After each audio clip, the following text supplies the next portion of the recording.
Straight line मध्ये next topic आहे आपलं different form of equation of lines. आता एखादी लाईन सपोज आपल्याला ड्रा करायची पडली तर लाईन साठी आपल्याला अलग अलग कंडिशन गिवन असेल. आता अलग अलग कंडिशन म्हणजे कसं, the smallest distance between two lines, दोन पॉइंट्स मधला स्मॉलेस्ट डिस्टन्स ज्याला म्हणतो आपण लाईन. तर लाईन जर ड्रा करायची तर आपल्याला कमीत कमी दोन पॉइंट माहित पाहिजे. म्हणजे डायरेक्टली सपोज आपल्याला हा एक पॉइंट असेल ए आणि हा दुसरा पॉइंट असेल बी, तर दोन पॉइंट मधून पास होणारी लाईन डायरेक्टली काढता येईल. तर दोन पॉइंट आपल्याला गिवन पाहिजे, म्हणजे ही गिवन आपली कंडिशन झाली. तर दोन पॉइंट माहित असतील तर आपण ते काय करू शकतो, दोन पॉइंट यूज करून आपण लाईन काढू शकतो. त्याला म्हणतो आपण 2 पॉइंट फॉर्म. सपोज एखादी लाईन काढायची अशी, आता ही जर लाईन काढायची सपोज आपल्याला एकच पॉइंट माहिती, हा एकच पॉइंट माहिती आहे. सपोज तर एका पॉइंट मधून लाईन पास होते, एका पॉइंट मधून खूप साऱ्या लाईन पास होतात. There are infinite of lines can be pass through a single point. एका सिंगल पॉइंट मधून अशा खूप साऱ्या पॉइंट लाईन पास होऊ शकतात, पण एका पॉइंट मधून लाईन ड्रा करता येत नाही. मग सपोज आपल्याला दोन पॉइंट माहिती नाहीये, फक्त एकच पॉइंट माहिती आहे. मग एक पॉइंटच्या ऍडिशन मध्ये आपल्याला दुसरी कंडिशन कोणती घेऊन राहू शकते, त्या लाईनचं स्लोप घेऊन राहू शकते. स्लोप म्हणजे लाईननं एक्स एक्सिस सोबत तयार केला अँगल. आता हा सपोज पॉइंट गिवन आपल्याला ए याची व्हॅल्यू काहीतरी असेल, तर ह्या लाईननं तयार केला जर अँगल माहित असेल आपल्याला, म्हणजे आपण स्लोप इनडायरेक्टली स्लोप म्हणू शकतो. ह्या लाईनचा जर स्लोप माहित असेल तर पॉइंट आणि हा स्लोप. आता सपोज हा पॉइंट इथं घेतला आपण, मग लाईन आता पॉइंट इथं, तर ह्या पॉइंट मधून पास होऊन लाईन इकडे काढायची, इकडे काढायची, इकडे काढायची, आपल्याला खूप सारे प्रश्न पडतील. मग आपल्याला सपोज त्या लाईनचा स्लोप जर माहित असेल, लाईननं तयार केला अँगल, लाईन सपोज 45 चा अँगल तयार करताय, तर तुमची एकच लाईन पास होईल अशी. अशा प्रकारे काय स्लोप आणि पॉइंट जर माहित असेल तर आपण स्लोप पॉइंट फॉर्म यूज करून काय करू शकतो, त्याला म्हणतो आपण स्लोप पॉइंट फॉर्म. तर स्लोप पॉइंट असे आपल्याला equation of line find out करण्यासाठी आपण काय आहे, अलग अलग कंडिशन गिवन आहे. तर डिपेंडिंग ऑन द कंडिशन्स, तर त्याच्यामध्ये first general form, general equation of line. General equation of line. The general equation of line is given by ax plus by plus c equal to 0. एखादी line suppose आपल्याला general form मध्ये represent करायची आहे, तर त्या लाइनचे equation असते ax plus by plus c, आणि यालाच म्हणतो आपण जनरल इक्वेशन ऑफ लाइन. आता सपोज सेकंड आहे, त्याला म्हणतो आपण स्लोप पॉइंट फॉर्म. म्हणजे लाईनचा आपल्याला एकच पॉइंट माहिती आहे आणि एका पॉइंट सोबत एका पॉइंट मधून लाईन ड्रा करता येत नाही. आता त्या पॉइंट सपोज आपल्याला त्या पॉइंटच्या ऍडिशन मध्ये आपल्याला एक स्लोप माहित राहू शकते. म्हणजे जेव्हा लाईनचा एक स्लोप माहित असेल आणि त्या लाईनचा एक पॉइंट माहित असेल, त्याला आपण स्लोप पॉइंट फॉर्म म्हणतो. सपोज काय असेल, a x1 y1 be the given point and m be the slope of line. m म्हणजे लाईनचा स्लोप असेल आणि हा x1 y1 सपोज त्या लाईनवरचा काय असेल, पॉइंट असेल. तर equation of line in slope point form is given by y minus y1 equal to m x minus x1. हे इम्पॉर्टंट आहे, बऱ्याचदा आपल्याला यूज होते. जेव्हा आपल्याला एक पॉइंट माहित असेल लाईनवरचा, एका म्हणजे ज्या पॉइंट मधून लाईन पास होते तो एक पॉइंट माहित असेल, तर एका पॉइंट मधून काढता येत नाही. ऍडिशन मध्ये काय घेऊन आपल्याला त्या लाईनचा स्लोप माहिती आहे. तर a x1 y1 हा सपोज गिवन पॉइंट असेल ज्या पॉइंट मधून लाईन पास होत आहे, आणि सपोज m म्हणजे त्या लाईनचा स्लोप असेल, तर y minus y1 equal to m x minus x1. म्हणजे हा काय व्हायला पाहिजे, त्या लाईनचा, त्यामुळे आपण स्लोप पॉइंट फॉर्म, म्हणजे स्लोप आणि पॉइंट जर माहित असेल तर त्याला आपण स्लोप पॉइंट फॉर्म म्हणतो. नंतर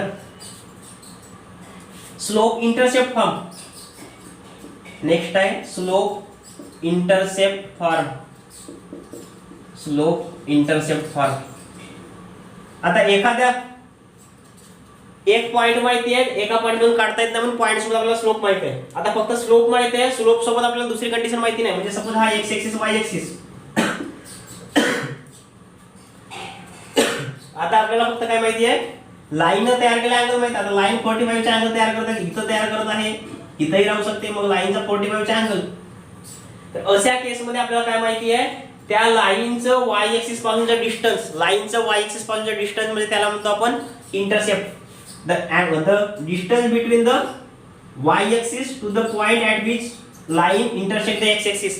लाइन ज्या पॉइंटला x axis वर इंटरसेक्ट करते त्या पॉइंट पासून तर y axis पर्यंत डिस्टन्स त्याला म्हणतो आपण इंटरसेप्ट. आता सपोज आपल्याला माहिती आहे की लाईनने तयार केलेला अँगल 45 आहे, पण तो अँगल इथं घ्यायचा, इथं घ्यायचा, इथं घ्यायचा हे माहिती नाही. पण आपल्याला सपोज माहिती असेल की लाईनचा y इंटरसेप्ट हा 5 आहे, मग आपण इथून 5 पॉइंट मेजर करत जायचं, इथं जिथं x एक्सिस वर 5 पॉइंट मेजर करायचं आणि तिथं मग 45 डिग्रीचा अँगल, तर त्याला म्हणतो आपण स्लोप इंटरसेप्ट फॉर्म.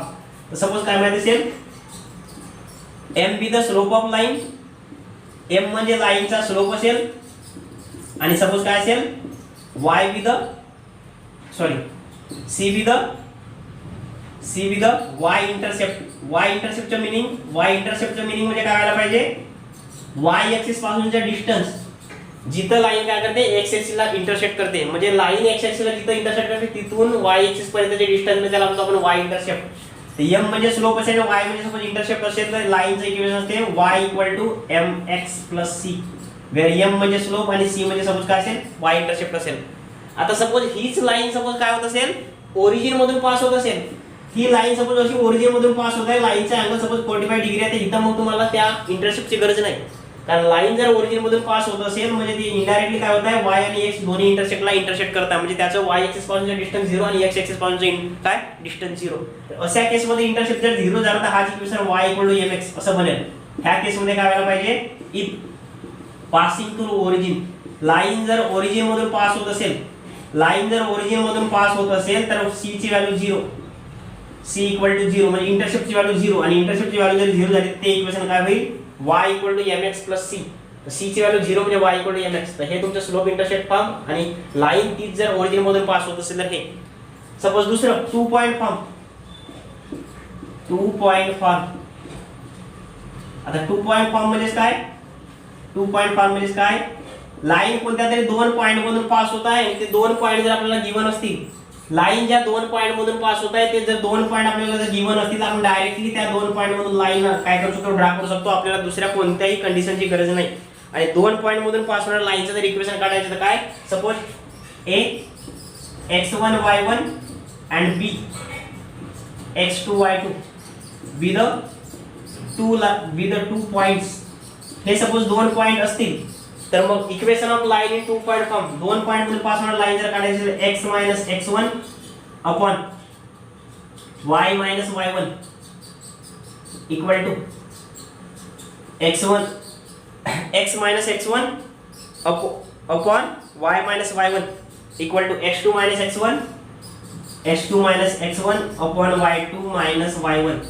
ह्याच इक्वेशनला आपण रिप्रेझेंट करताना सपोज x x वाला टर्म एका साइडला किंवा y y वाला टर्म जर एका साइडला शिफ्ट करायचं पडलं तर हे इक्वेशन होईल x x1 upon x2 x1 equal to y y1 upon y2 y1 असं लिहू शकतो. जर सपोज आपल्याला x x वाला टर्म एका साइडला लिहायचे आहे आणि y y वाला टर्म जर एका साइडला लिहायचं असेल तर तेच इक्वेशन काय होईल आपलं x x1 upon x2 x1 equal to y y1 upon y2 y1. परत आता एक इंटरसेप्ट गिवन होता त्याच्यावर आपण व्हॅल्यू वाढली. आता सपोज आपल्याला 2 इंटरसेप्ट माहित असतील म्हणजे लाईन ज्या 2 पॉइंट मधून पास होत आहे लाईन काय होत आहे लाईनचा x ऍक्सिस पासूनचा डिस्टन्स पण आणि परत y ऍक्सिस पासूनचा जरी डिस्टन्स माहित असेल त्याला आपण डबल इंटरसेप्ट फॉर्म म्हणतो. तर नंबर 5 मध्ये आहे पाचवं फॉर्म त्याचं डबल इंटरसेप्ट फॉर्म. आता डबल इंटरसेप्ट म्हणजे काय आपण इथं जो यूज केला होता तो एकच इंटरसेप्ट घेऊन होता म्हणजे लाईनचं y ऍक्सिस पासूनच्या डिस्टन्स त्याला y इंटरसेप्ट म्हटलं होतं. सपोज काय असेल a equal to x intercept and b equal to y intercept. x intercept म्हणजे x ऍक्सिस पासूनचा डिस्टन्स. परत सपोज आपण हा x आणि हा y ऍक्सिस जर घेतलं तर लाईन x ऍक्सिसला कुठं कट करते ते माहिती आपल्याला आणि y ऍक्सिसला कुठं कट करते तो वाला डिस्टन्स म्हणजे एवढं डिस्टन्स माहिती आपल्याला. हे सपोज व्हॅल्यू a ची आणि सपोज ही वाली व्हॅल्यू कशाची b ची. ही जर दोन्ही इंटरसेप्ट जर माहित असेल म्हणजे इनडायरेक्टली पॉइंट माहित असेल याच्यावरून आपल्याला लाईनचे इक्वेशन काढता येईल त्याला म्हणतो आपण डबल इंटरसेप्ट फॉर्म. तर x म्हणजे x इंटरसेप्ट सपोज a असेल आणि y इंटरसेप्ट सपोज b असेल तर equation of line x by a plus y by b equal to 0 आणि हे असते x by a plus y by b equal to 1 आणि हे आहे लाईनचं डबल इंटरसेप्ट फॉर्म. जेव्हा लाईन काय असेल x ऍक्सिस पासून जर y ऍक्सिस पासून जर इंटरसेप्ट म्हणजे व्हॅल्यू गिवन असेल तर अशा प्रकारे कोणती कंडिशन गिवन आहे याच्यावरून आपण काय करू शकतो लाईनचे अलग अलग इक्वेशन फाइंड आउट करू शकतो अलग अलग फॉर्म मध्ये डिपेंडिंग ऑन द कंडिशन.